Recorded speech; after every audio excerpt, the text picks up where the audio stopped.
These people succeeded because they understood that you can't let your failures define you. You have to let your failures teach you. You have to let them show you what to do differently the next time. So if you get into trouble, that doesn't mean you're a troublemaker. It means you need to try harder to act right.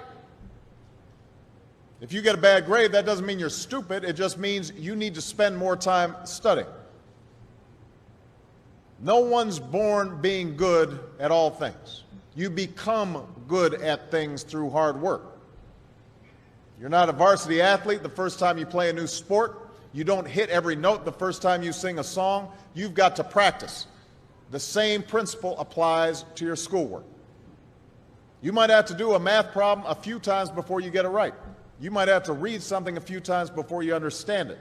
You definitely have to do a few drafts of a paper before it's good enough to hand in. Don't be afraid to ask questions. Don't be afraid to ask for help when you need it. I do that every day. Asking for help isn't a sign of weakness, it's a sign of strength, because it shows you have the courage to admit when you don't know something, and that then allows you to learn something new. So find an adult that you trust, a parent, a grandparent, or a teacher, a coach, or a counselor, and ask them to help you stay on track to meet your goals. And even when you're struggling, even when you're discouraged, and you feel like other people have given up on you, don't ever give up on yourself. Because when you give up on yourself, you give up on your country. Students who sat where you sit 75 years ago, who overcame a depression and won a world war, who fought for civil rights and put a man on the moon. Students who sat where you sit 20 years ago, who founded Google and Twitter and Facebook and changed the way we communicate with each other.